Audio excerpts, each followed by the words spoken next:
Welcome back to the channel. Today we are doing something a little different, a full model roundup showing you what I have done over the last few months. This old KV-2 has a bit of a story. I actually started it ages ago and ended up finding it buried in the closet, probably wondering if I'd ever come back for it. It's one of the early builds I did for the channel, and a few parts had gone missing over time. I reached out to Tamiya and they sent me replacements. Turns out they were from the newer version of the kit, but with a little creative thinking and fitting, I made them work just fine. I had already done a few upgrades on this kit before it disappeared into that closet, but once I found it again, things kind of snowballed. I had scratch built some fender supports, added a bunch of extra weld seams, and even made some stowage for the back. I used putty for that, Tamiya, and it didn't turn out exactly how I pictured it in my mind, but I'm glad I gave it a shot. At the end of the day, I got what I really wanted out of it, a bit more experience. The tracks I actually sourced from a Ryfield kit. They're fully workable, but getting them to fit on this old KV-2 wasn't exactly a plug-and-play situation. I had to tweak the idler wheels a bit, and the pins came in two types, one flat and one with a bolt, but not enough of either to finish the run, so I ended up cutting and mixing them to make it all work. Bit of a hassle, but it paid off in the end. I also tried out some pigments on the tracks for the first time, and honestly, I think they turned out great. With every build, I like to experiment a bit, try something new. And for this one, it was oils. I was aiming to make a filter, but didn't exactly work out the way I wanted it. What you see here is more of a happy accident, a real Bob Ross moment on the workbench for sure. I actually use a lot of oils on this kit, and I'm really pleased in how everything came out. Let me know what you think in the comment section. This one falls into what I call a super kit. And for someone used to old school Tamiya builds, it was definitely a wake-up call. The sheer number of tiny parts and all that fine detail took some getting used to. I hit a few snags along the way, especially with the spare tracks on the turret, but I came up with a decent workaround and kept rolling, and in the end, I really enjoyed it. I'll definitely be picking up more Ryfield kits. In fact, I've already got my eye on a couple of the KV-1s for a special project down the road. Once again, I tried my hand at an oil filter, and if you've seen the video, you know how that went. It wasn't exactly a masterpiece, but I'm getting better with each attempt. And that's what really matters. You've got to do it, mess it up a bit, and learn along the way. The tracks got a pigment and thinner wash this time. At least that part came out the way I wanted. The paint job was done using a Neo and air combo, though I'm still fighting with my new airbrush and compressor setup. Honestly, I can almost hear the Neo whispering, "Come back, come back." Something new I experimented with this model was using pigments and a wash together to create some dusty effects.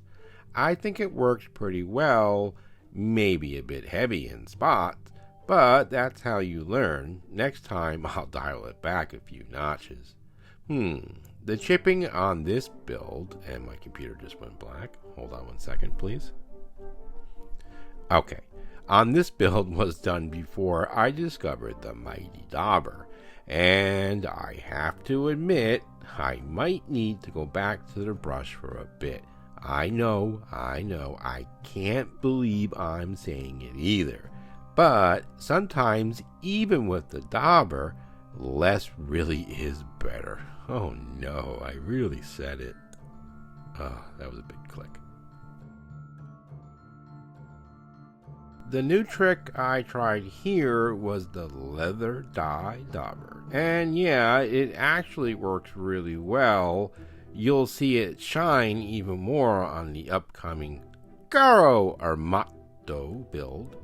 The only downside I discovered is that it's a little on the larger side, and recently discovered the wool fibers love to hitch a ride on your models. So, kind of like medicine, I'm not sure if it's the good outweighs the harm or the harm outweighs the good, but either way, if you give it a try, make sure you pluck those little hairs off before you hit it with a clear coat. To be fair, I didn't notice this issue on the earlier models when I started using it.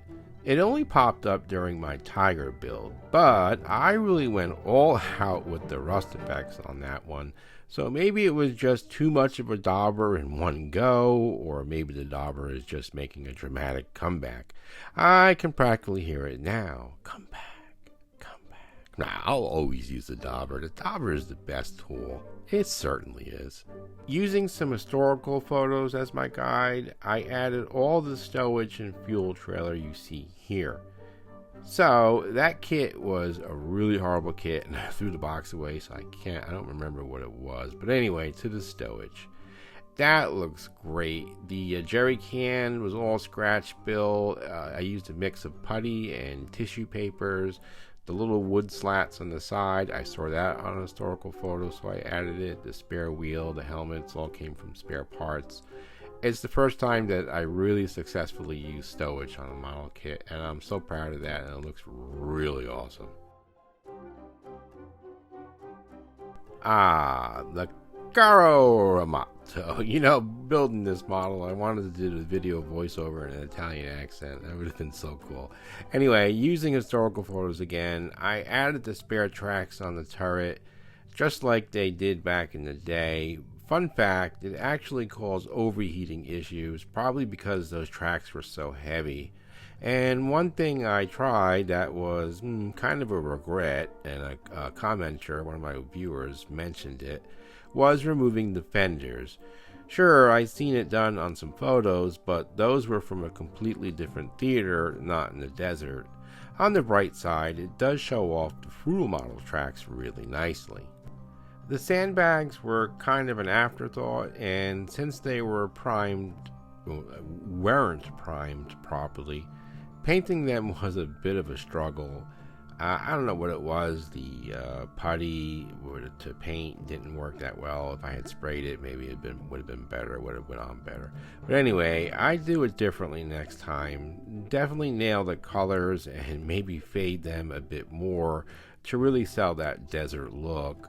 On the bright side, the dauber really did its thing, and looking at the model now, I don't see a single hair, so it must have just been that tiger. The jerry can rack would have looked so much better with the fender underneath it, but check out that dauber work. It did an amazing job on all the edges, giving everything a nice worn look. I also used Ammo Atom chipping color, which really helped sell those chips. The spare tracks turned out fantastic too, and the pigments really pushed that dusty, battle-worn vibe home. The dauber, like the foam in general, can definitely become a bit of a crutch. My advice, practice with the brush and save the dauber and foam for special touches or tricky spots. Honestly, the best, most precise work still comes from a steady brush. Am I starting to unsell my own dauber here? What's happening to me? This kit had 2 lives already. My screen went black again. Hold on one second. First as a ghost tank and then as a zombie tank. Both attempts didn't quite work out. I just couldn't get the paint job to match the scene. Great idea though, and maybe I'll revisit them down the road. We'll see. I even had a killer title, Echoes from the Past. Link and length tracks have officially become worse than my old nemesis, CA glue. They have to be installed onto the road wheels, something I really dislike. But there's just no other way. Gluing them with CA, especially with the upper hull already attached, it's always a recipe for frustration. And yes, in a moment of pure irritation, I may have squeezed the lower hull a bit too hard, and of course some parts went flying into the abyss. But as you can see, I managed to recover them mostly. I still can't find that piece of track. This one started as a test piece to see if I could pull off the ghost idea. But let's be honest, the Scooby Gang needs to rip off his mask and reveal Mr. Jenkins. Ruh-roh! Yeah, it kinda gives off that vibe, right? I tried using an old Warhammer trick, painting gray, spraying some green over that, and then some dry brushing.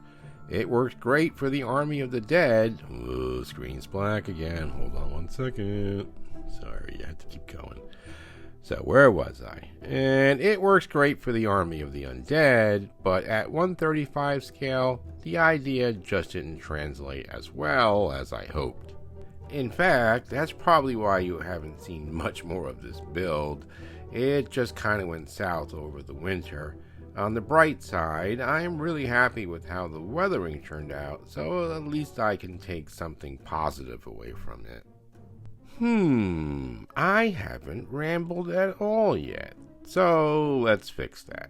So while you check out some of my current builds, and yes, a few more glorious failures, I'll fill in some of my usual tangents and stories. Let's take a minute to ramble about the channel. The model you're seeing here is a Tamiya Panther A, pretty cheap kit, around 20 bucks. And this one's what I call a Konflict build. That's the kind of content I really want to make for you all. Not quite at the point yet where I have all the funds and supplies to bring some of my bigger dream builds to life, but we are getting there, slowly but surely. My Tiger restoration build is almost wrapped up. The tank itself is basically done, though the shadow box will take a bit more time as I gather all the parts. A 3D printer is coming to the bench soon, hopefully by Christmas, and that should help a lot with some of the custom bits I've been dreaming up. I've also got a few ideas for the future that will need 2 KV-1s or T3476 kits. The Ryfield KVs, being way more detailed than those older Tamiya kits, should be perfect for what I have in mind. The Shepherd Pain diorama, the Elephant's Dilemma.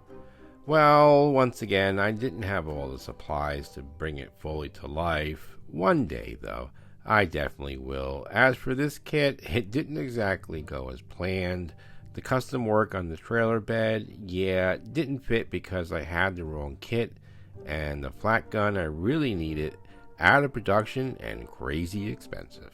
I finally conquered my fear of photo etch on this build. There was so much of it, and I managed about 75%, which is a huge win in my book.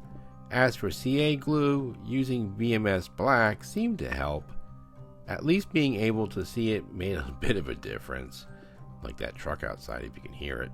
I've always struggled a bit with CA and accelerators, so this felt like a real step forward. Once this flat gun is installed along with the truck sides and that truck out there, it sounds like I don't know. He sits out there for hours going vroom, vroom, vroom, vroom. So annoying. I'm trying to do a voiceover. Okay. It's just too cramped to be effective. Definitely not the right fit. The single flat gun, oh, he finally turned it off, was a bit smaller, fit properly, and actually what's called for in my Shepherd Pain book. I'm thinking I'll grab that old Tamiya kit with that winter crew and use it there instead. Should be a much better match. This was supposed to go with that Elephant's Dilemma build. I did a lot of work on it and even got the primer down, but then stalled. I guess I lost interest with all those other kits calling my name. No worries though, I'll get back to it over the winter. So that is my little model roundup. Yeah, that came out really good. I should paint that. That'll look cool. Maybe that should go into the Opel Malorder. I don't know. We'll see.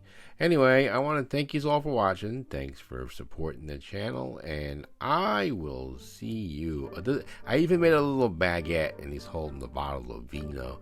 That's so cool. I want to paint those figures. I need to get good at painting figures. Okay, back to the video.